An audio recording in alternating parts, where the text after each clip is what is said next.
Bom dia, boa tarde, boa noite, minha gente. Está começando mais um episódio do nosso podcast F1 a todo vapor. Você nos acompanha tanto em vídeo no YouTube ou na sua principal plataforma aí de áudio, na qual você ouve os seus podcasts. Nós estamos no episódio 233 do nosso podcast F1 a todo vapor e hoje nós vamos analisar tudo o que aconteceu no GP da Espanha de 2024 da Fórmula 1, a 10ª etapa do campeonato. Então vai lá, coloca uma água para ferver, passa aquele cafezinho e vamos falar de Fórmula 1. Então nós vamos falar aí da corrida de ontem, no circuito de Barcelona, onde nós tivemos aí mais uma vitória do Max Verstappen, dessa vez não tão previsível, achei uma corrida interessante, na verdade. Geralmente a Espanha não oferece corridas muito boas e estou queimando a minha língua aí porque eu achei uma corrida interessante.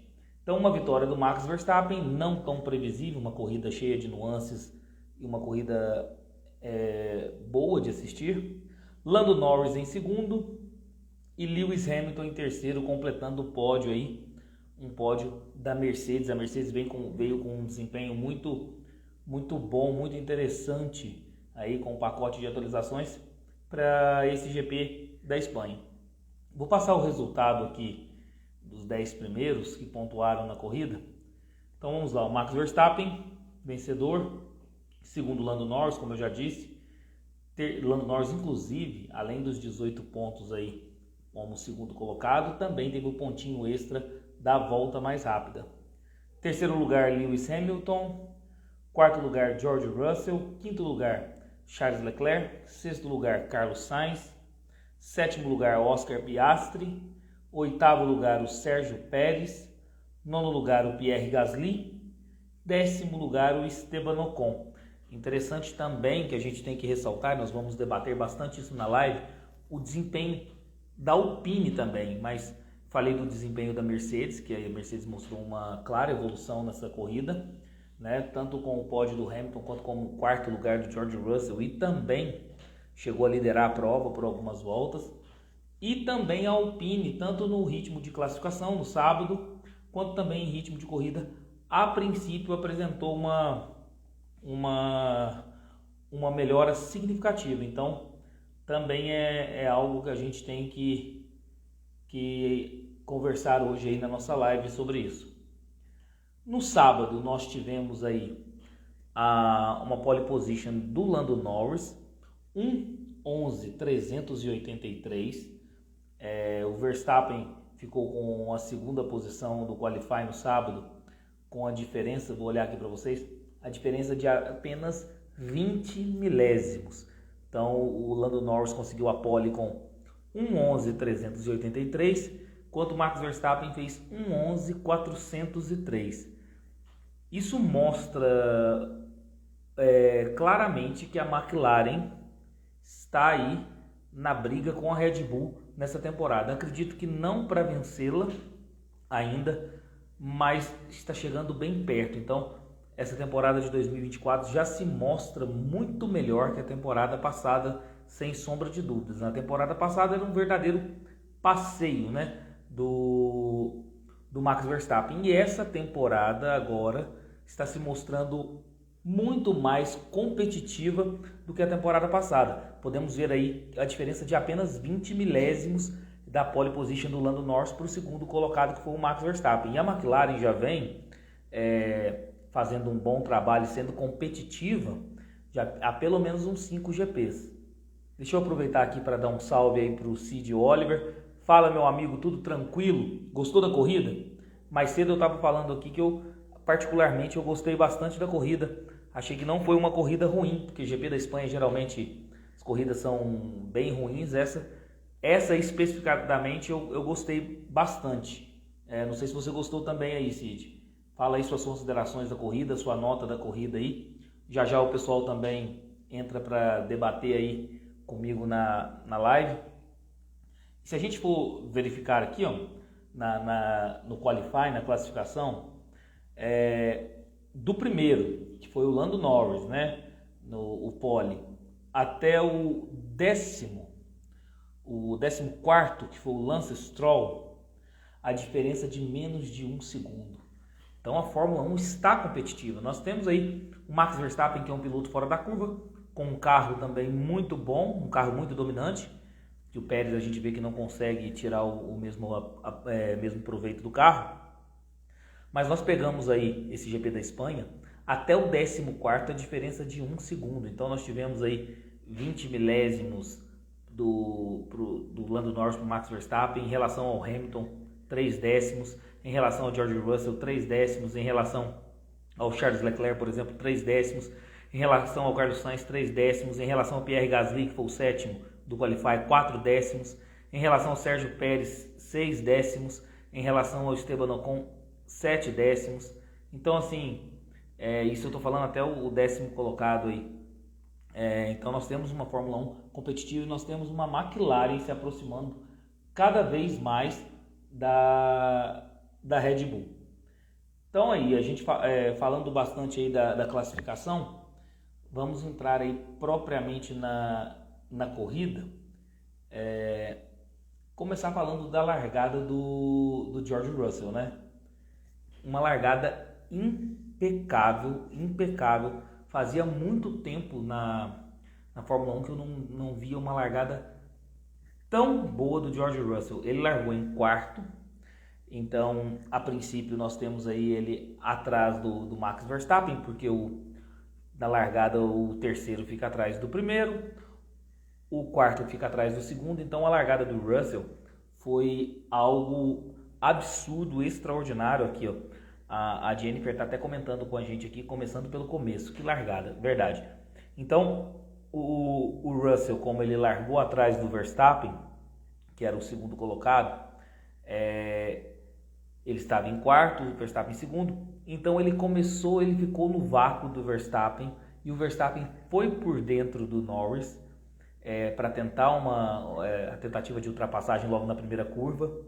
O Norris fechou o Verstappen, ele aproveitou o vácuo do Verstappen, o George Russell, né? Aproveitou o vácuo do Verstappen até o último momento, quando ele abre o carro, passa por fora e consegue a primeira posição da corrida, deixando tanto o Lando Norris, que espremeu o Max Verstappen, tanto o Max Verstappen para trás também, que o Max Verstappen perdeu um pouquinho de ritmo ali logo após a largada, porque ele chegou a colocar o seu carro um pouco na grama, um pouco na grama e na caixa de brita por conta da fechada do Lando Norris, uma fechada plenamente normal de corrida, e ele levou aí atrás do Max Verstappen com o vácuo até o último momento, abriu o seu carro, passou por fora, passou os dois e assumiu a liderança.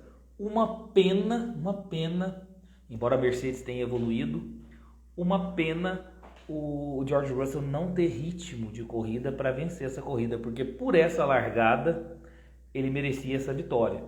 Foi absurdo o que ele fez, absurdo.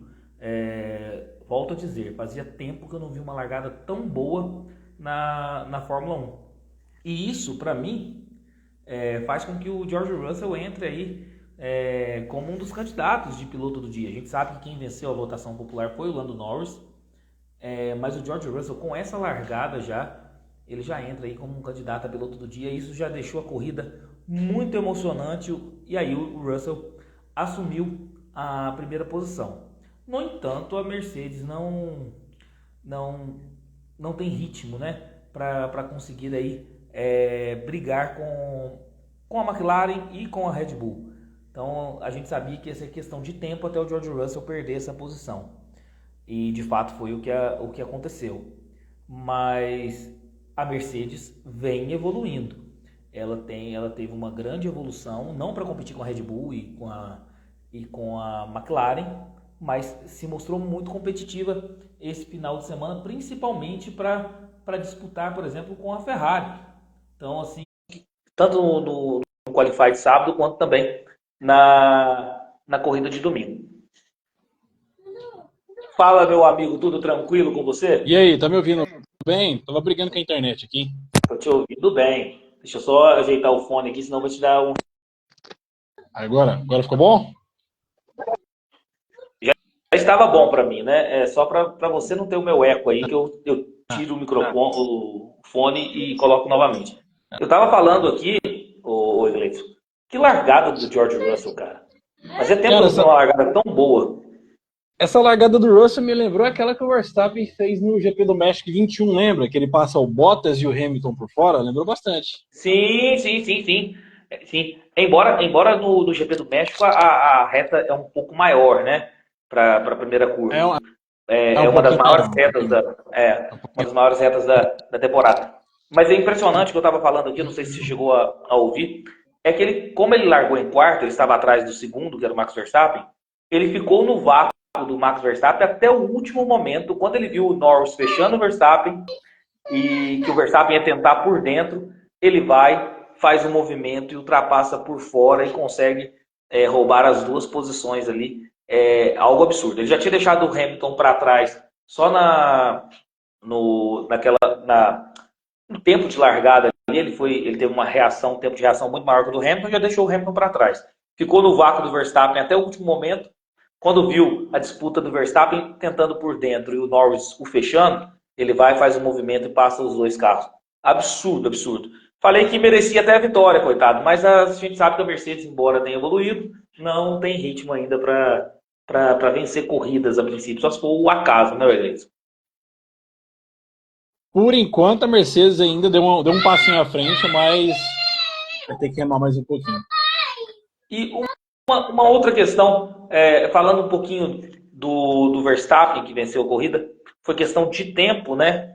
Até o Verstappen assumir a liderança. E quando o Russell estava na liderança, a disputa era bem acirrada. Quando o Norris assumiu a liderança, estava acirrado.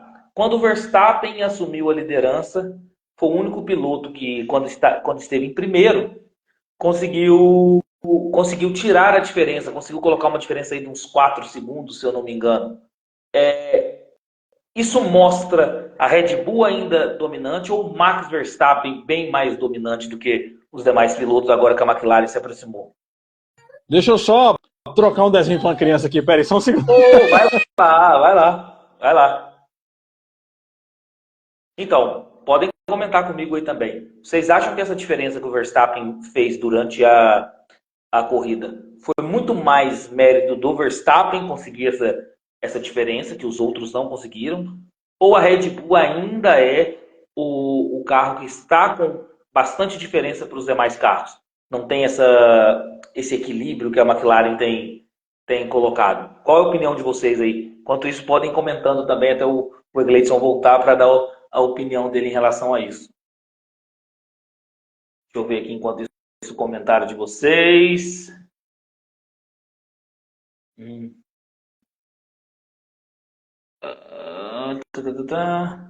eu ver aqui se Pronto, tem pronto. comentário. Ó, boa noite. Quando vai iniciar o próximo lote de vendas da Fórmula 1 em São Paulo? Egleison, tem essa informação? Não tenho a mínima ideia. Até onde eu sei, os ingressos normais acabaram. Tem equipes lá de Porto, essas coisas. E o da Heineken que deve soltar em setembro, mas fora isso eu não sei não. Eu fiz Como uma esse ano eu não pergunta. vou, então. Como esse ano eu não vou, então eu não tenho a mínima ideia. Eu fiz uma pergunta aqui, e aí eu vou ler vou fazer ela de novo para você. A pergunta foi para você e aproveitei para deixar para quem está nos assistindo. Seguinte, o Egleison, quando o Russell esteve na liderança, o Norris esteve bem colado nele, bem próximo. Quando o Norris esteve na liderança, o outro piloto estava bem colado. Então as diferenças foram muito pequenas. Isso deixou a corrida um pouco interessante no início. Quando o Verstappen assumiu a liderança, o Verstappen foi o único piloto que conseguiu assim dosar um bom ritmo ali na liderança, colocando 4 segundos, se eu não me engano, e tendo uma gordura para queimar ali na liderança. A pergunta que eu fiz foi o seguinte: isso se deve muito mais pelo talento do Max ou a Red Bull ainda é soberana, a McLaren não está tão próxima como a gente pensa dessas últimas 5 corridas? Foi a minha pergunta, você vai responder. Só espera um pouquinho que eu vou passar aqui a opinião da turma aqui também. O Leon Hard falou o seguinte: a diferença é mais do Max. Esse ritmo também que ele imprime nas primeiras 4, 5 voltas é algo de outro mundo também. A Jennifer falou: eu não vejo mais a Red Bull soberana. Vimos que em questão de velocidade a McLaren está bem mais rápida. Esporte a motor. A Red Bull não tinha o melhor carro na Espanha. Foi sem dúvida o Verstappen que fez e faz a diferença. Deixa eu ver se tem mais alguém falando. A Jennifer, mais 10 voltas e o Lando chegava no Max. Vamos comentar isso aí agora também. Então, antes desse último comentário da Jennifer, que vai ser o nosso próximo assunto, dê sua opinião aí, Gleide, sobre talento do Verstappen ou Red Bull soberano. Luiz, eu até falei isso já desde o ano passado, que a gente já está conversando no grupo.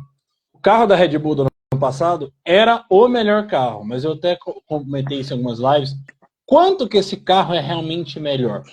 Né? E esse ano, na minha humilde opinião, eu estou conseguindo perceber isso. Eu não acho o Max incrivelmente mais talentoso do que o Norris, do que o Russell, do que o Leclerc. O Verstappen ele é mais maduro e mais decidido. Porque você viu, o engenheiro falou para ele, você tem que passar o Russell agora. O Max foi lá, passou e foi embora. Porque eu sabia todo mundo sabia que a McLaren tinha um ritmo de corrida um pouco melhor.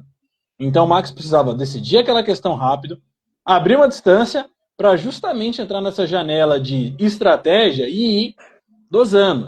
Então, assim, o Max eu não vejo ele mais talentoso do que o Norris, do que o Russell, do que o Leclerc. Eu vejo o Max mais decidido, mais maduro, mais completo.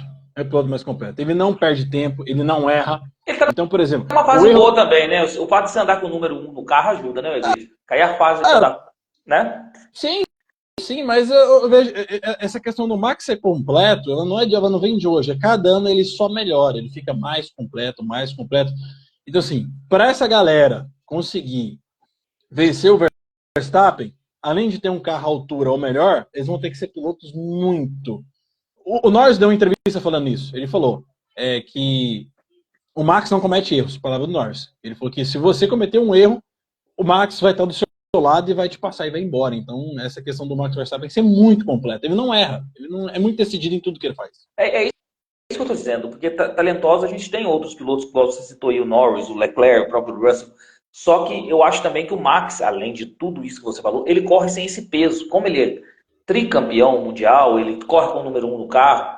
Ele, por exemplo, o Leclerc é super talentoso, mas corre com um peso nas costas de correr numa Ferrari, de não desempenhar, de errar, entendeu? Quando ele não erra, a equipe erra, não tem um título mundial. Então eu acho que o Max ele corre leve, ele tá no melhor momento da carreira dele. Então tá muito completo, ele tá muito à frente dos outros nessa parte de confiança, né? A confiança do Max Verstappen é algo absurdo. E outra coisa, que eu não sei se você viu isso na transmissão. Aí o cara tá fazendo essa corrida excepcional, porque eu acho que no GP da Espanha, a Red Bull não era o melhor carro, na minha opinião. Então, eu acho que foi muito mais o talento do Max Verstappen em dosar o ritmo de corrida.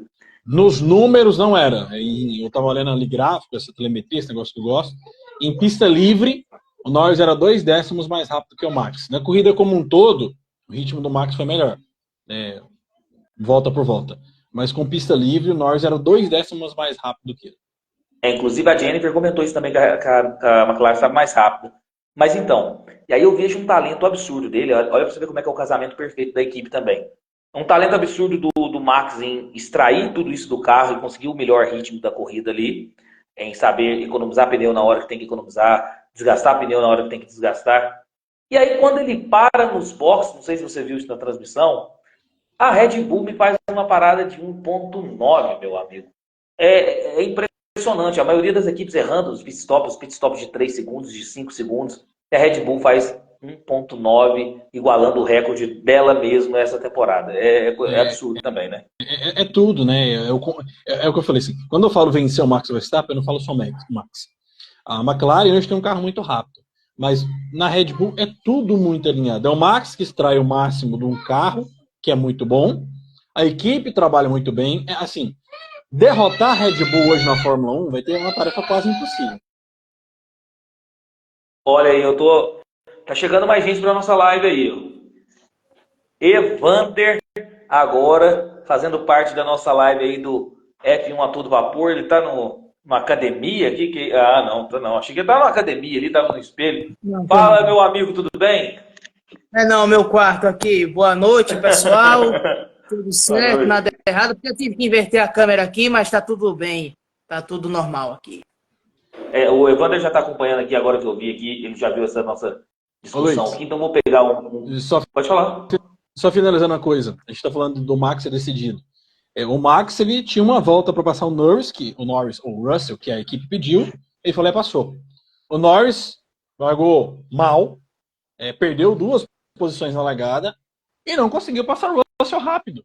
Ele perdeu 4, 5 voltas atrás do Norris, que foi esse do Russell, que foi o tempo que o Max Verstappen abriu aquela vantagem de 4, 5 segundos e entrou nessa janela de parar primeiro do que o Norris, para depois escolher a melhor estratégia. Porque se o Norris estivesse atrás do Max desde o início, talvez a batalha seria mais franca. Então o Max ele conseguiu abrir aquele gap ali e usar o que dava de estratégia.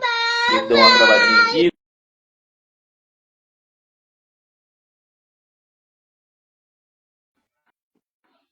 Certo, por aqui. Oi, Gleide. Então, voltou.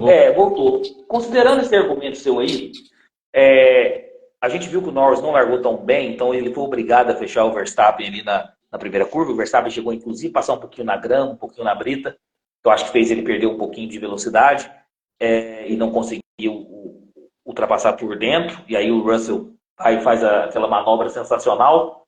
Se o Norris larga bem e consegue assumir a liderança com o ritmo da McLaren, poderíamos ter uma vitória do Norris, na sua opinião?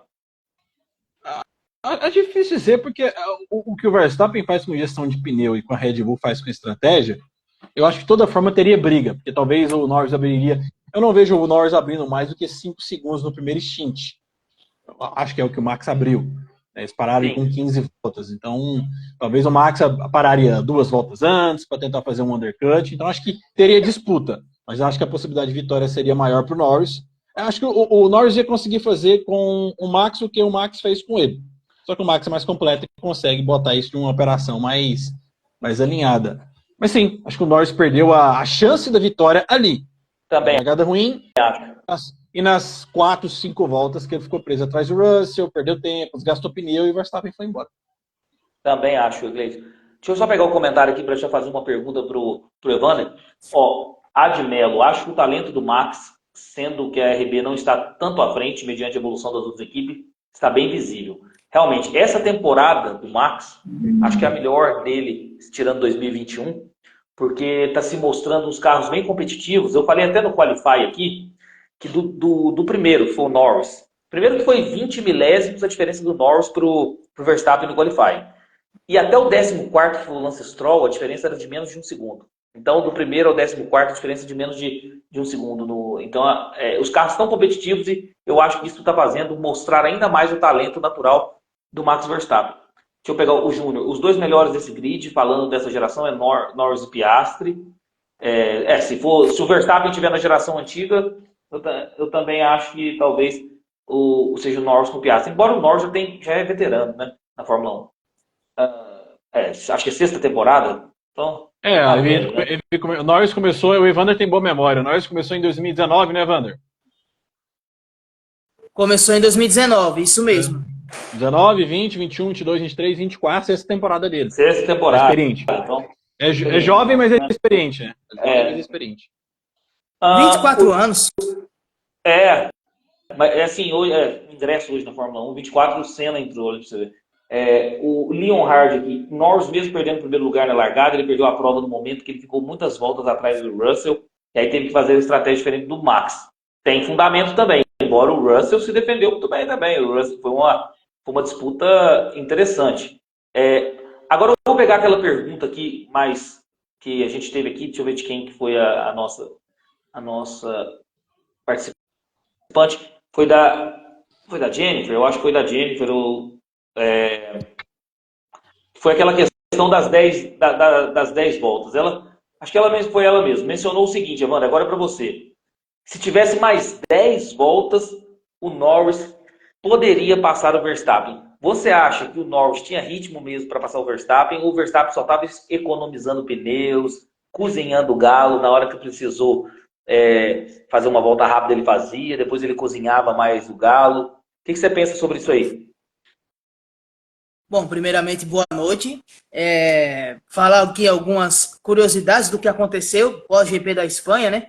A McLaren voltou a cravar uma pole position na Espanha após 19 anos, desde Kimi Raikkonen em 2005. Boa. A terceira corrida, terceiro grande prêmio que o Max Verstappen desde 2022 não cravava uma pole position. Vale lembrar que Azerbaijão, Mônaco e Espanha foram os 3 grandes prêmios que o Verstappen não conseguiu cravar a pole position. Hamilton volta ao pódio após 238 dias, desde o Grande Prêmio do México, já é o seu pódio de número 198.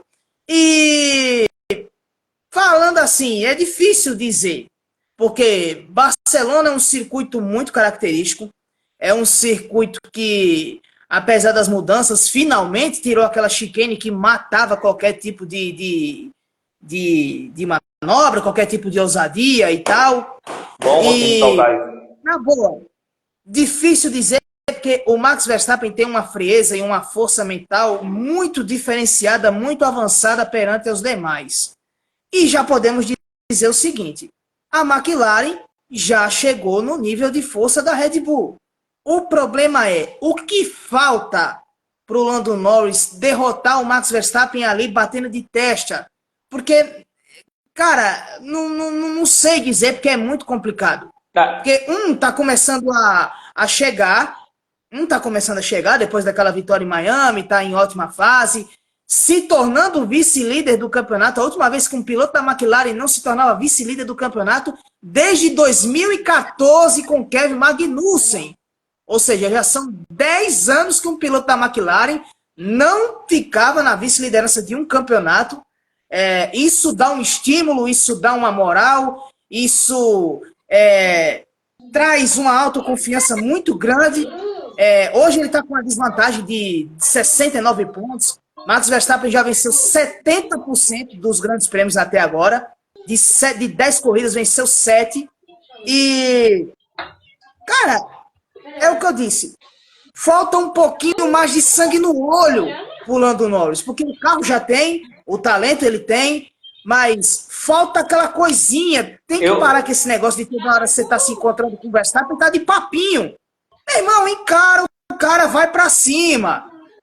Faça, sabe, faca nos dentes, como diz o Galvão, velho. Mas eu acho que eu entendo esse lado, mas eu acho o seguinte, você até mencionou aí, agora que a McLaren chegou na Red Bull, o que falta para ver pro Lando Norris vencer o Max Verstappen? Vamos lá, experiência, porque o que acontece, o Lando Norris está na 6ª temporada da Fórmula 1, baita piloto, mas o Verstappen entrou na Fórmula 1 com 8 anos de idade. Então, assim, modo de dizer, né? Entrou na Fórmula 1 com 8 anos de idade. O Max Verstappen já tem 11 temporadas. Então, não é brincadeira, meu irmão. O cara já é calejado. Então, além de ser calejado, uma coisa que eu acho que... Aí que eu estava conversando com o Egleison mais cedo. Primeiro, eu acho que a maior casca que o Max Verstappen poderia ter enfrentado na Fórmula 1 foi em 2021, quando ele derrotou um heptacampeão mundial. Então, ele criou uma casca absurda ali. E agora, o Max Verstappen, que eu falei pro Egleison, ele corre sem peso de ser campeão. Ele já é tricampeão, ele tá com um carro de ponta, ele corre sem peso, a moral tá lá em cima, a confiança tá lá em cima. Então, não vai ser fácil pro Norris bater o Max Verstappen. Tem todos os fatores, né? Eu já falei, os pilotos da mesma geração do Max Verstappen têm grande problema no futuro das suas carreiras se o Verstappen continuar tendo um carro competitivo. Eles vão ter que elevar o sarrafo de um modo assim, muito grande. Porque assim, o que vai acontecer é os pilotos da geração dele começarem a ser frustrados. Tipo assim, como que nós vamos derrotar esse cara? Ele começar a comer a mente desses caras. Assim como o Verstappen fez com o Hamilton. O Hamilton era um cara que estava ganhando tudo. E o Verstappen falou, eu preciso derrotar esse cara se eu quiser ser campeão mundial. Sim, mas assim, eu falo da mesma geração. Porque assim, o Hamilton e o Verstappen tem uma diferença de 13 anos. Talvez se a gente parar para pensar, se o Verstappen se correr na Fórmula 1 até os 37 anos, o Hamilton vai ter 50. É um outro parâmetro, né? Mas assim, eu falo a galera da mesma geração. Leclerc tem 26 anos, vai fazer 27. Ele e o Max tem a mesma idade. O George Russell da mesma idade. O Norris é um pouquinho mais novo. E essa galera, para derrotar o Verstappen, vão ter que melhorar muito. Porque senão vão ser carreiras extremamente frustradas. E isso aconteceu com a mesma turma da geração Schumacher. De vendo um cara ganhando, e ninguém consegue derrotar o cara, logicamente, se ele tiver um carro competitivo para isso. E que também, a geração Hamilton e Vettel passou por isso, vendo um ganhando, depois o outro. Se você pegar a mesma turma daquela geração, da geração do Vettel, Hülkenberg, do Hamilton, Hülkenberg, o próprio Magnussen, são todos caras da mesma geração que não conseguiram ganhar nada. A verdade é essa. Verdade. Pegar uma opinião do Júnior Borba aqui, na minha opinião, as equipes realmente chegaram na Red Bull, está mais competitivo, segundo ele, mas ela ainda está uns bons passos à frente. Então, o Júnior vai muito mais ainda pela questão da equipe. Eu acho que a equipe está muito consolidada, por exemplo, faz um pit stop de 1.9, isso dá uma confiança absurda para o piloto. Mas eu acho que essa temporada é a que mais está testando o Max Verstappen como talento natural, tirando 2021, é claro. Acho que essa temporada testa mais o talento natural do Max Verstappen do que propriamente só o bom carro, o carro de ponta da Red Bull. E tem uma coisa que a gente tem que perceber, falando. Eu até falei isso na última live. Nós íamos ter uma noção se existiria ou não uma disputa pelo campeonato. Eu até comentei, do Canadá até Bélgica. Já foram 2 provas dessas que eu coloco como decisivas. O Verstappen venceu as 2. Apertado, mas venceu as 2. Sim. E tem um detalhe. A Red Bull foi a única equipe da frente que não trouxe um grande pacote de atualizações. Trouxeram coisas atuais, mas nada muito grande. A Ferrari praticamente fez um novo conceito de carro. A Mercedes todo final de semana traz uma atualização. E a Red Bull está espremendo o caldo até onde der. Então, e ninguém, entre aspas, passou. No pior cenário, estão andando junto. E se a Red Bull está programada a atualização para a Hungria? Se a Red Bull vem, traz um pacote consciente e melhora esse carro, aí vai ficar mais complicado ainda. Aqui a Jennifer está falando da questão da McLaren também, essa questão de estratégia, do engenheiro com o Lando Norris sobre a parada e tal. Mas antes disso tudo, teve essa questão aí que ela mesma abordou, se eu não me engano foi ela, que é a questão do Norris versus Russell. Então, assim, uma disputa linda, foi a melhor disputa da corrida, na minha opinião. Começaram na grande reta ali com o DRS aberto e foi terminar lá na curva 6, trocando, né, alternando ultrapassagem, alternando as posições. E o Norris perdeu um pouco de tempo ali, ficando atrás do Russell. Mas também eu acho que isso não ia influenciar na corrida. Você acha que a estratégia da McLaren prejudicou o Lando Norris? Algum fator, Gleison?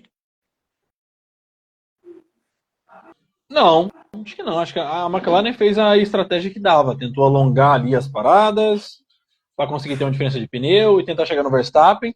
E no fim das contas, quase deu certo, né? Mais uma vez ficou no quase.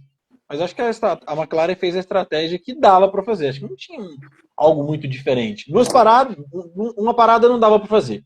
A estratégia foi de 2 paradas. Então, foi mais essa questão mesmo do tempo que nós perdemos no início. Mas não vejo a McLaren fazer nada de errado na estratégia, não.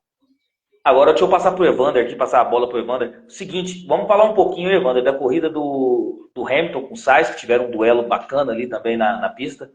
Um duelo bacana entre o Hamilton e o Sainz. E também foram os únicos 2, se eu não me engano, que fizeram uma estratégia diferente. Você comentar dessa estratégia aí dos pneus duros ali, que a princípio, né, eles tentaram ser ousados ali, mas não mudou muita coisa não, né? O que você viu da corrida do Hamilton e do Sainz, o Evandro? Evandro, só antes de você iniciar, na corrida passada a galera ficou chorando porque não tinha pneu macio pro Hamilton. Mas até agora eu não vi nenhum pseudo torcedor da Mercedes reclamando que botaram pneu duro no Russell, só para lembrar. Sim, e outra coisinha. O papo da sabotagem já acabou, né? O caso de polícia, que ia se alongar e a porra toda já acabou, né? Nada como um pódiozinho para amenizar, né? Nada como um pódiozinho para abafar o caso. Tipo, deixa de lado, eu não vi, não voga, né? O velho ditado não vi, não voga, né? É isso. Desempenho muito agradável da Mercedes. Apresentou grandes melhorias. Prometeu e cumpriu. Isso foi desde o Grande Prêmio do Canadá 2 semanas atrás. Dona Ferrari ficou estagnada. Não consegue ter mais uma reação. As rusgas entre Sainz e Leclerc, o que fez, o que não vai fazer, tanto é que quando terminou ainda houve discussão lá, Tinha até um torcedor dizendo calma, Sainz, parece que foi mais ou menos isso, não entendi direito, falando meio espanhol. Mas é aquilo, Mercedes está de boa na dela, as melhorias. Eu até falei antes que quando eles terminaram entre o top 5 na classificação, e eu meio que já falei, eles vão estar na espreita pelo pódio. E outra coisinha, mais uma vez falando sobre o Lando Norris. Ele é o único piloto até agora que pontuou em todas as etapas. Em todas as etapas. Até agora está muito bem, obrigado. Está numa fase excepcional. Mas é aquilo. Nem tudo são flores. Ficou tão preocupado com o Verstappen na largada que esqueceu nitidamente que havia um George Russell que estava encapetado, que fez uma largada monstruosa e que por muito pouco, mas até que foi guerreiro, né? Só durou 2 voltas, né? A liderança. Depois o Verstappen foi lá na terceira volta, passou e foi-se embora. Não quis nem saber do dia de amanhã. E ficou por isso mesmo, né? Bons pontinhos para casa, 27 pontos na conta. Não vai ser ameaçado por Aston Martin nem ninguém. Ainda pode estar ali na espreita ali para umas próximas etapas até a Bélgica para tentar assombrar os pangarés rampantes da Ferrari. E é isso, né? Esse foi o desempenho da Mercedes para a Espanha, tá muito bem, obrigado. Boa. Ô, Iglesias, eu confesso que eu fiquei com medo aqui, que eu falei do Hamilton com o Sainz, essa questão da estratégia dos pneus e tal. Ele já jogou o Verstappen e o Norris lá, eu falei, meu Deus, agora a gente vai caminhar para outra questão. Essa estratégia, ô Iglesias, o que você achou dessa estratégia de duros aí, seja o Sainz, seja o Hamilton? Não, eu fui olhar lá a Pirelli divulga antes da corrida, né, inclusive no Twitter deles, ou no próprio site da Fórmula 1, vocês podem entrar lá. Os pneus disponíveis para cada piloto, né, todos os pneus, o que tem de pneu novo e o que tem pneu de usado. O Russell não tinha mais pneu vermelho novo, não tinha, porque vocês lembram que no quali a Mercedes usou pneus vermelhos. Não, o Russell, o Hamilton tinha. O Russell, mas a Mercedes, para passar do Q1 para o Q2, foi a única equipe de ponta que fez 2 tentativas, se você lembra. Então, cada tentativa, cada parte do quali usaram 2 pneus macios. E isso afetou na hora da corrida. O Russell tinha usado usou um a mais que o Hamilton, então não tinha pneu. Então, você entrava na gama de pneus, o Russell tinha, se não me engano, 3 pneus macios usados de 4 voltas. A pista estava degradando bastante pneu. Tinha o médio que ele colocou e tinha um duro. Então ele largou com o vermelho usado, depois botou o pneu médio e depois foi de pneu duro. Então era o que tinha de pneus, não tinha como fazer. Lembrando que, se eu não me engano, posso estar enganado, essa temporada acho que tiraram 2 jogos de pneus do regulamento. Então, eram 13. Eram 11 agora. Eram 13 jogos por final de semana, viraram 11. Eles dizem que a meta é 9. Não sei se vocês vão conseguir, não. Boa.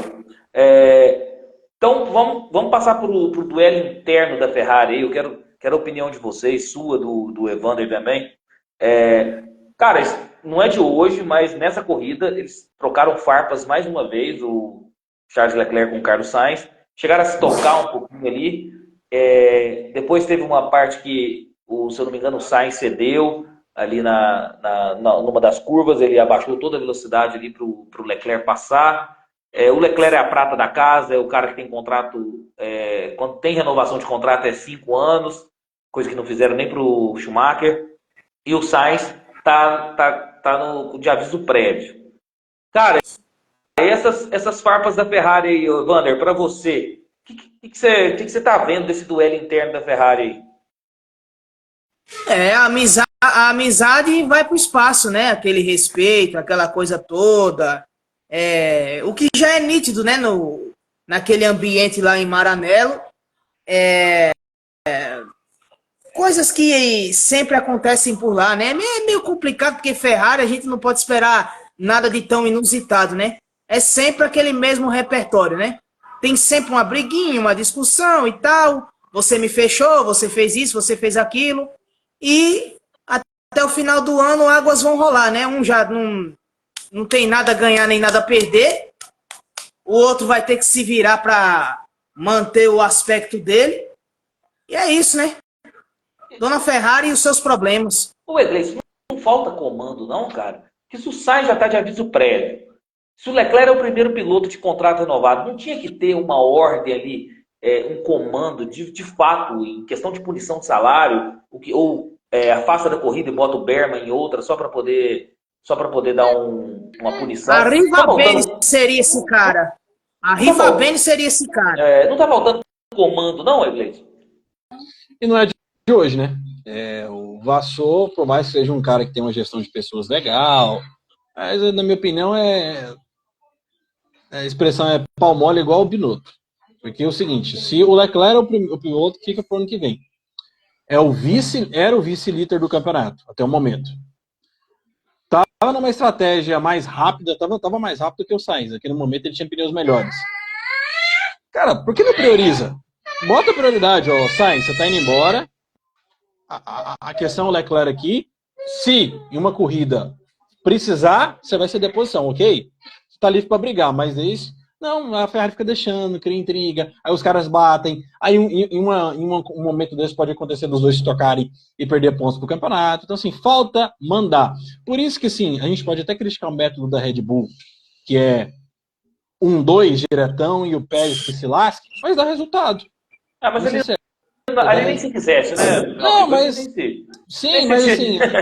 Eu não tô Ferrari a gente tem talento. disputa, né?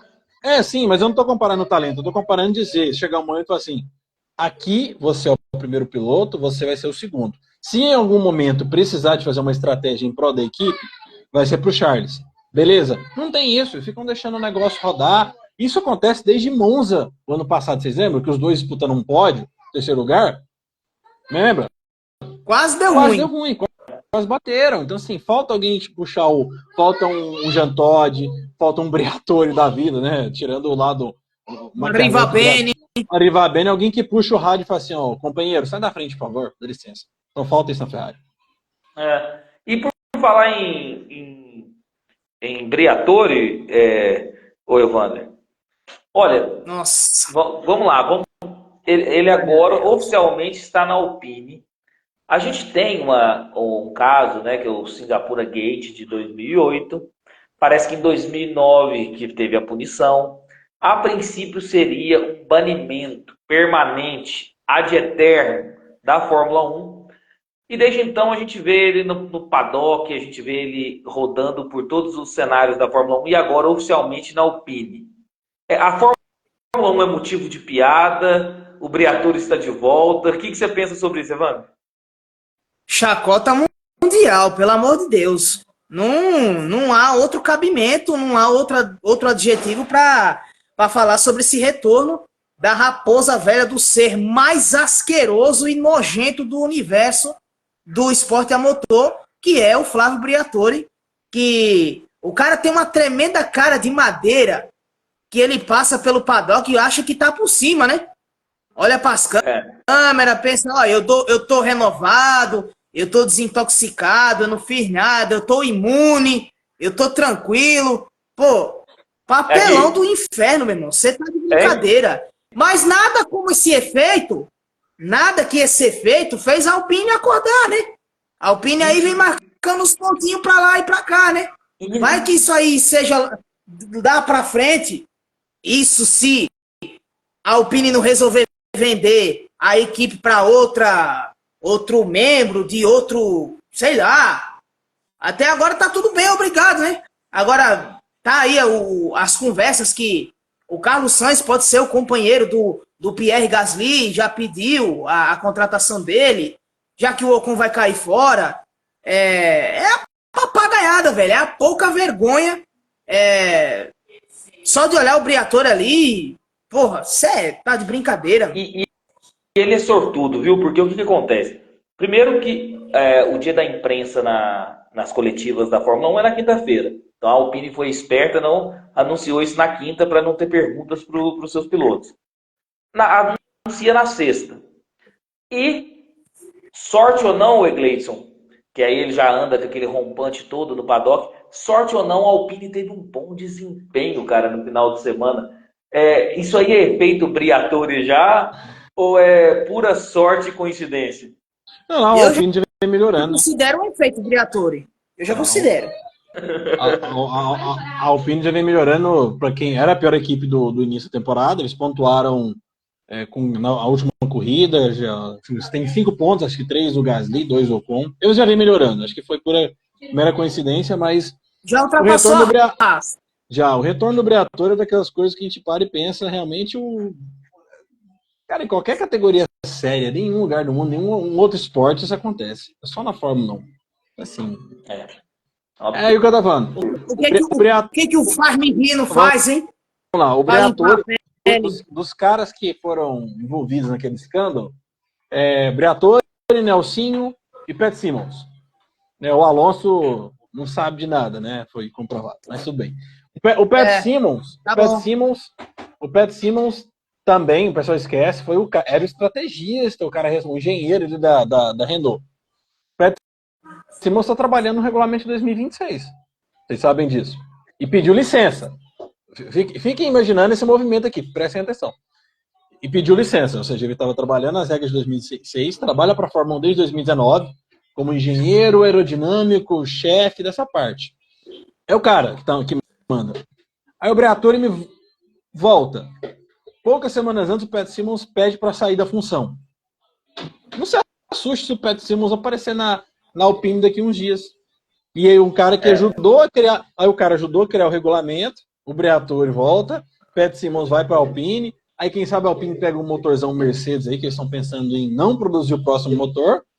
Assim, essas coisas que eu fico imaginando. Ninguém percebe esses movimentos de. Ninguém encaixa as peças do quebra-cabeça para juntar tudo, né? Eu que sou um meres animal aqui de Goiânia, tô lendo esse negócio para ver. O Pat Simmons saiu, né? Tava trabalhando no regulamento. O Briatore volta. Na verdade, corrigindo, o Pat Simmons foi contratado pela Andretti. Só refazendo o que eu falei, esquece. O Pat Simmons foi contratado pela Andretti no futuro projeto Fórmula 1. Então, mas mesmo assim é muito estranho as movimentações. Mas tá no cenário. É inteligente. Outra coisa também. O Esporte a Motor aqui comentou, muito interessante. O Briatore é um marginal, é um pi, mas convenhamos, ele manja muito do assunto, assim como o Pat Simmons. Então, o que acontece? Esses caras falaram, eles têm toda essa questão de pessoal, né? Asquerosa, como o Evander disse. Mas falar que eles não manjam do assunto é mentira. Os caras sabem do negócio. Não, por mais da podridão, toda maracutá e o caralho a quatro, é um cara muito inteligente. O Rico Penteado. Vale tudo, meu irmão. A picaretagem é foda. O Briatore não entende nada de carro, viu? Só o pessoal acha. O Briatore não entende nada de carro, ele é um gestor. Tem uma história com o Rico Penteado, você já viu? O Rico Penteado trabalhou na Renault há vários anos, que na época, 2002, 2003, a Renault estava tentando fazer um motor V10 super moderno, que era assim, assado, e os engenheiros gastando um dinheiro. E aí o Briatore chegou, foi um ano essa brincadeira, gastando dinheiro, e o carro não andava. Aí o Briatore chegou e falou, parabéns, bacana, legal, esse motor aí é moderno, né? Vai dar resultado, vai, mas faz o seguinte, pega aquele motor que tá lá guardado lá, aquele de 2 anos atrás, aquele V10 antigo, bota no carro aí e faz andar. Resumindo, depois daquilo, a Renault voltou, o Alonso ganhou a primeira corrida em 2003, ou seja, é um cara que, como você falou assim, tem uma visão do negócio, pro lado bom ou pro ruim, ele entende da brincadeira. E já que o Evander tocou nesse assunto aí, da possibilidade do Sainz na Alpine, eu já vi a possibilidade do Sainz na Williams, ele está no mercado, é um piloto bom, aquele piloto de bom ritmo de corrida, já experiente da Fórmula 1. O Egleit, que informação que você tem aí? Você acha que o Sainz vai para onde, cara? Pelo visto, não tem. Acho que ele ainda está esperando uma vaga cair do céu de algum lugar. O Sainz foi aquela, né? Ele achou que ia escolher e, pelo visto, vai ser escolhido. Eu até falei isso. Eu acho que fica na Fórmula 1. Acho que ele tem vaga no Fica na Fórmula 1, mas... Fica. Ou pode até dirigir carro de safety car, né? Por que não, né? É o seguinte, quando ele começou bem a temporada, a pessoa é prova. Aqui nós falamos que eu falei, esse desempenho não vai ser o do restante da temporada. Ele começou melhor que o Leclerc, venceu a corrida. Canadá, né? Que ele venceu. Canadá não é na Austrália. E aí a galera começou com aquele oba-oba, que a Ferrari dispensou o primeiro piloto. O cara errado. Não é bem assim. A gente viu que agora em quali, em corrida, as coisas se inverteram. O Sainz venceu aquela corrida, achou que todo mundo ia querer ele, o desempenho foi caindo, foi caindo, foi caindo. O que sobrou para ele hoje é o quê? Uma possível vaga na Haas, que o Magnussen tem certeza que fique, Sim. a Williams e a Alpine. Por onde que ele pode ir? Porque, pelo visto, parece que a conversa com a Audi já melou, que a Audi queria uma decisão rápida e ele ficou querendo escolher, não é assim. Assim, eu acho que ele vai acabar na Williams, já dei minha opinião, acho que ele vai para o Williams pela questão do projeto, de ter um motor Mercedes, confiando que a Mercedes vai fazer um bom motor para 2026, para ele fazer um contrato ali de tiro curto com a Williams, correr 25 e 26, e na cabeça dele, almejar talvez uma vaga na Red Bull. Acho que o Sainz, o último tiro que ele quer dar na carreira dele é esse. Fazer um bom trabalho em uma outra equipe, esperar a batata do Sérgio Pérez cozinhar e substituir o Pérez. Acho que o cenário na cabeça dele que tá escrito é isso. Eu vou torcer para que ele não Isso vá se o para o Sérgio Williams. Pérez não sair antes de 2026, né? Porque do jeito que tá... Justamente. Lembrando que o contrato do Pérez, se eu não me engano, é 1+1, né? Tem a questão ali, né? Até o final de 2026, e se o Dr. Helmut não rasgar o contrato, né? Claro, justamente. E é tipo dele. Não se surpreenda. Eu vou torcer pro Sainz não ir para o Williams, porque eu tô vendo aí rumores que o Felipe Drugovich poderia ter uma vaga na Williams. Acho difícil, mas eu como... céu, vai começar tudo de novo. Eu como um torcedor brasileiro, eu vou ficar na expectativa aí. Quem sabe, acho difícil. Acho que o Felipe Drugovich não tem esse cacife para... Não digo de talento, não. Digo de influência na Fórmula 1. Vamos, patrocínios. A influência dele é ser repórter na pré-corrida, porque de momento não tá fazendo muita coisa, não. Fica ali com a Mariana Becker, só cozinhando, cheio de pabulagem, com papinho pra lá e pra cá. Arrodeando o carro com o carro e meio que pensando, como eu queria estar aí, hein? Substituiu a vaga do Pedro. Só pensando um negócio sobre o Drugovich. Eu acho que o Drugovich é um bom piloto. Só que o pessoal cria uma falsa ilusão que a Fórmula 2 tem que ser cartão de visita para entrar na Fórmula 1. E as equipes não estão pensando mais nisso. E detalhe, e todo mundo investe em academia. Você pega, por exemplo, a Ferrari, que investiu no Leclerc a vida inteira, ela vai dar preferência para o Leclerc. A McLaren investiu no Norris a vida inteira, deu preferência para o Norris. A Ferrari agora tem o Berman. Desde moleque, né, na categoria, na base da Ferrari. Eles vão dar preferência pro Berman. Mesmo que o Berman não... Eu vejo o pessoal discutindo. O Berman tá mal na Fórmula 2. E sei lá o quê, não tá andando nada. O que importa é a Fórmula 1. O moleque pegou um carro de Fórmula 1, foi lá, andou, entregou muito. Então, ser bom na Fórmula 2, vencer a Fórmula 2, não é sinônimo de ter vaga na Fórmula 1. Não é credencial. E cada vez as equipes estão percebendo mais que a Fórmula 2 talvez não seja tudo aquilo que eles esperam de um piloto. Acho que um cara que chega e regaça tudo e mostra algo assim que as equipes falam, esse aí precisa, esse aqui tem que ter vaga. E não foi o que o Drugovich fez. Foi campeão, com sobras na temporada que ele conseguiu, mas ele não fez nada que alguém olhasse assim e falasse assim, esse aí eu não posso perder. Vamos ser sinceros. As equipes olham para ele e falam, nunca foi de nenhuma academia, foi campeão, beleza, não tem muito dinheiro, não fez os olhos de ninguém brilhar, fica nesse momento aí de banho-maria. Então, não acredito que ele terá vaga na Fórmula 1. Eu torço, mas acho que infelizmente não vai acontecer. E o Esporte ao Motor comentou aqui, na minha opinião, o Drugo não chega mais na Fórmula 1. Quer completar alguma coisa aí, Evandro, sobre o Drugo? O certo é ele buscar um rumo na vida dele, porque se ficar nesse lenga-lenga aí, o tempo vai passar, a juventude vai embora e vai ficar aí, olhando para cima, olhando para baixo, não vai a lugar nenhum. Ô Egleison, assim, essa parte você até explicou no nosso grupo de WhatsApp aí, que você tem muito mais bagagem para estar falando aí, para quem nos ouve, nos assiste.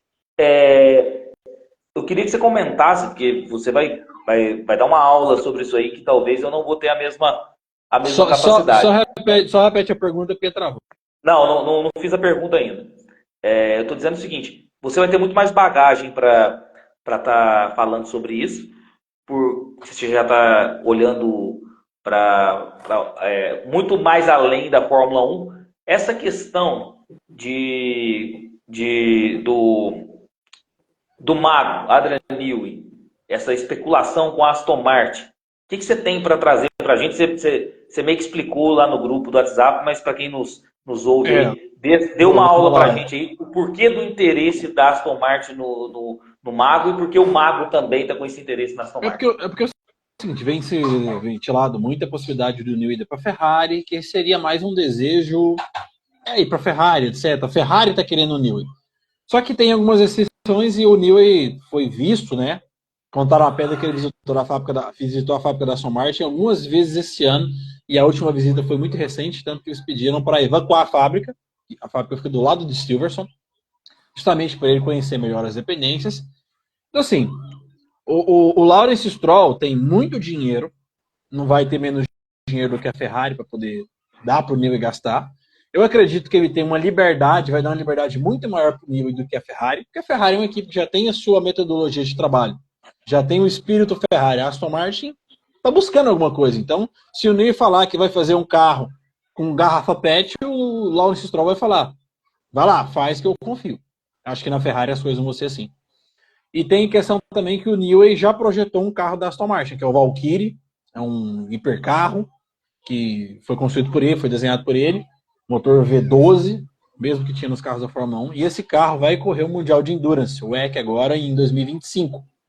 Ou seja, e o Newey tem vontade de trabalhar com carros de Endurance, eu já venho falando isso, tanto que ele projetou um carro para a Red Bull, que é o RB17, que é um primo do Valkyrie. Então, assim, dizem que como um todo, o Lawrence Stroll ofereceu. E o último fator, morar na Inglaterra. O Newey não queria sair do Reino Unido e ir para a Itália.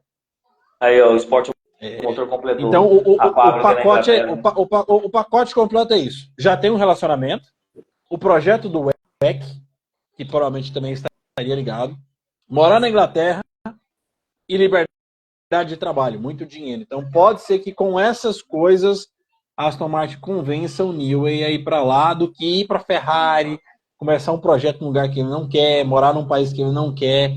Então, juntar o que o pessoal tem colocado aí. Útil ao agradável. Exatamente, juntar o útil ao agradável. Vamos pagar ele bem, vai morar pertinho, do lado de Silverstone, dinheiro pra caramba, faz o que você quiser, mexe no que você quiser no carro, e tem um carro do WEC ainda para ele brincar ainda, para ele fazer o que ele gosta também, que é mexer com outros carros ainda da Fórmula 1. Entrega pro Alonso, que já tá doidinho aí, já tá chiando a peça. Exatamente. Então, e nesse meio tempo existe um projeto do WEC, que o Alonso tem contrato com a Aston Martin, mas com a Fórmula 1 até 26.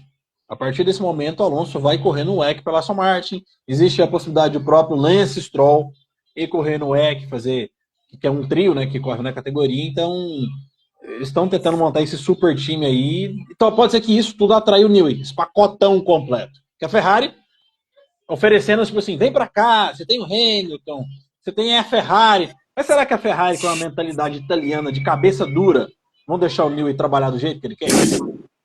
Não vão deixar. Não, e tem essa questão também que você falou dos novos motores desses novos carros aí, hipercar, que você está falando, que interessa aí. Talvez a Ferrari ele não tem. Tem que estar engessado só em Fórmula 1, né? E tem a cereja do bolo.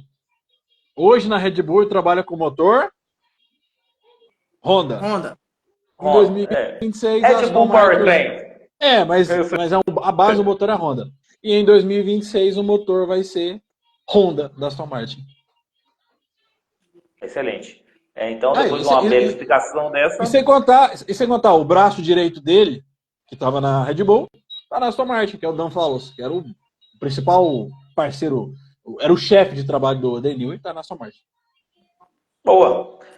Então, só para finalizar aqui, as punições. Nós tivemos punições no GP. Kevin Magnussen, 5 segundos por partida antecipada. Essa punição do Kevin Magnussen não vai gerar pontos na superlicença, não? Vocês viram sobre isso?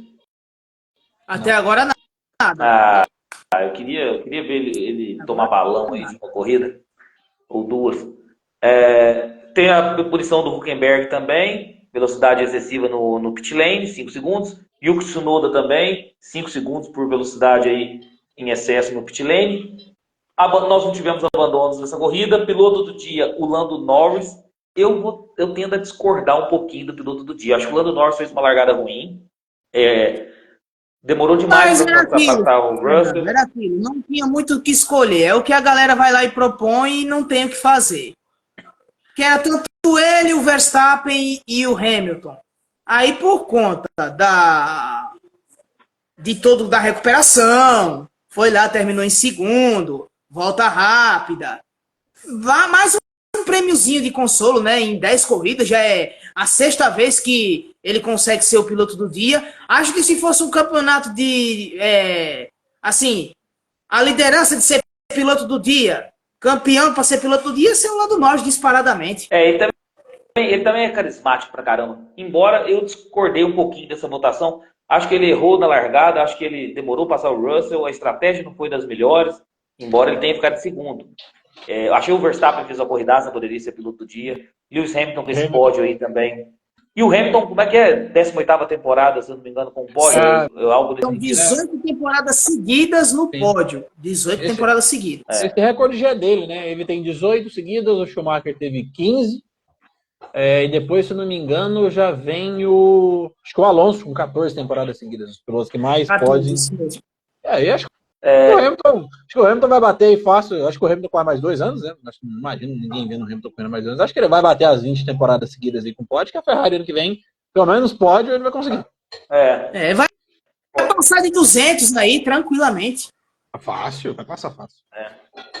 O Hamilton poderia ser o Russell, só pela largada, embora ele largou e depois terminou em quarto na posição que ele começou mesmo. O Russell, com aquela largada, ele poderia ser considerado piloto do dia. Ele só não conseguiu sustentar porque ele não tem ritmo para isso.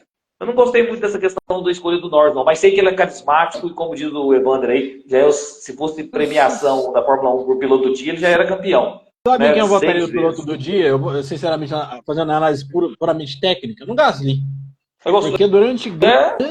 Porque grande parte ali do primeiro stint ele andou perto dos caras à frente, ele não ficou longe ali do Russell. Em alguns momentos ali, quando tinha as paradas, ele ia para quarto, ia para quinto, fez uma corrida limpa e andou. Eu tava olhando, acho que o quinto melhor ritmo de corrida foi o do Gasly. O Gasly teve ritmo até melhor, se não me engano, do que o Sainz como um todo. Então andou bem. Ótima escolha. Classificação de pilotos, Verstappen amplia a liderança aí, 219 pontos. Temos agora um vice-líder da McLaren. Isso não acontecia desde quando, Evander? O Evander está com os dados tudo aí. Desde 2014, com Kevin Magnussen. O que me assusta é saber que... Kevin Magnussen arrebenta, né? A primeira prova que foi o único pódio do Magnussen, né? Foi segundo, na estreia dele na McLaren. Exatamente, foi segundo. Por conta que o Ricardo foi desclassificado. Boa. Lando Norris, a história prega peças. Né? Só as bizarrices que a Fórmula 1 propõe. Viu? Isso aí. Segundo, então, o lugar, Lando Norris, agora assumindo a vice-liderança do campeonato, 150 pontos. Charles Leclerc vem colado nele aí com 148 pontos em terceiro. Carlos Sainz em quarto, 116 pontos. Sérgio Pérez em quinto lugar, com 111 pontos. Depois vem o Oscar Piastri. Cadê o Vini aqui para se consagrar? Não, vamos então, hoje eu nem botei o Pérez. Hoje nem coloquei ele na pauta. Esquece ele hoje. Ele fez uma corrida, pelo menos limpinha. Chegou onde tinha que chegar. A pauta que eu fiz hoje, eu nem coloquei Pérez na pauta de hoje. Só para você ter ideia. Pelo amor de Deus. Então, sexto lugar. Não. Sexto, Piastri, 87 pontos. Sétimo, George Russell, 81 pontos. Oitavo, Lewis Hamilton, 70 pontos. Nono, Fernando Alonso, 41 pontos. Décimo, Yuki Tsunoda, com 19 pontos.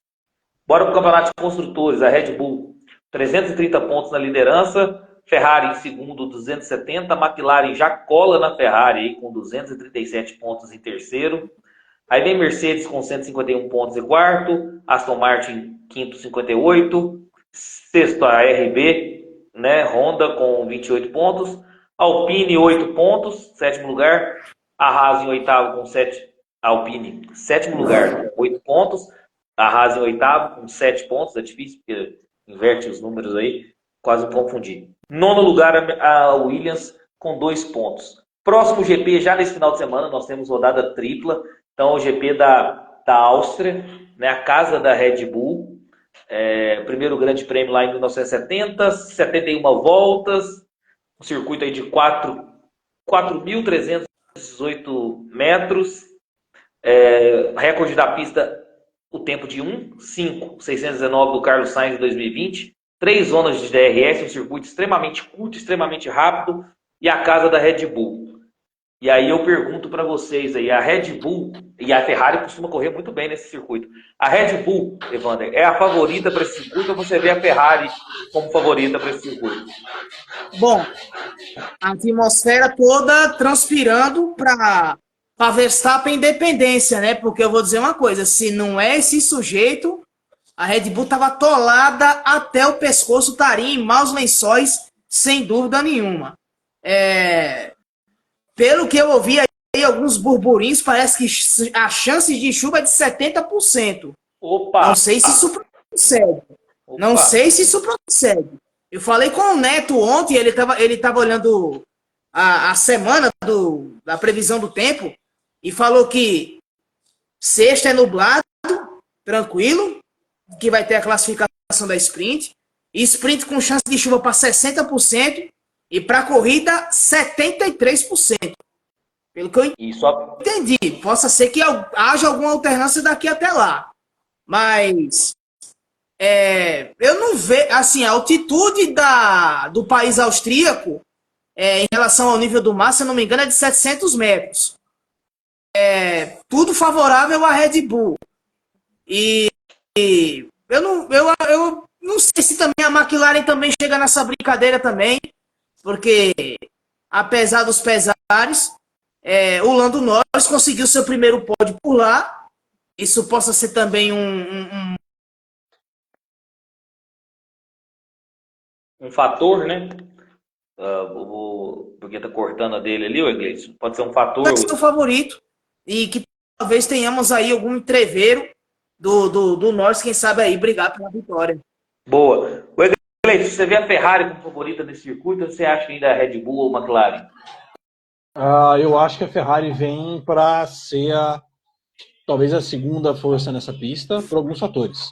Pista muito rápida, 3 zonas de DRS. O carro da Red Bull é muito rápido de reta.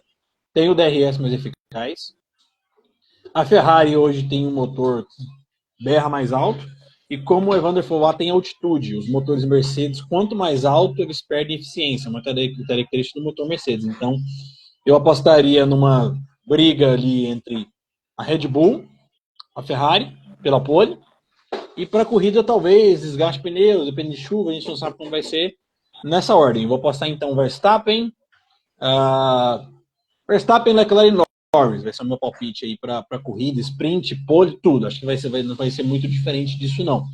E acho que a Ferrari vai ser um pouco maior do que a Mercedes. Acho que a Mercedes vai brigar mais ali com o Pérez nessa prova. Pode falar então seu palpite aí, Wander. Já aproveita que o Egleison já deu o palpite dele. Fala o seu pole, primeiro, segundo, terceiro aí. Bom, o pódio vai ser Verstappen, eu disse sempre, né? Vai tentar dar esse bônus para sua nobre equipe, né? Um bônus especial. Em segundo, meu irmão, eu vou na tacada de segurança, Lando Norris para ser P2 e P3, George Russell. Eu acho boa. E eu vou ser mais maluco que vocês todos. Eu vou de pole Leclerc, corrida Leclerc, segundo Verstappen, terceiro Norris. Vou apostar na Ferrari aí. Deixa eu sonhar aqui, deixa eu ser mais maluco. Também, olha, acho que depois dessas duas corridas que o Norris bateu na trave mais uma vez, eu tô achando que, é o que eu disse, ele vai correr num circuito que ele tem ótimas lembranças, ótimos vestígios, que foi o primeiro pódio, né?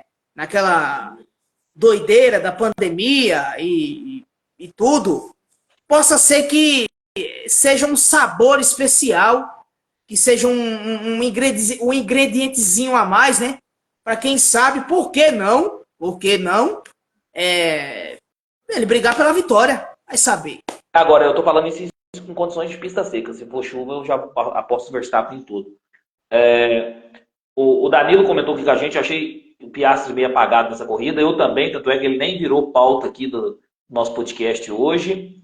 O Danilo comentou, agora sim temos um circuito bom.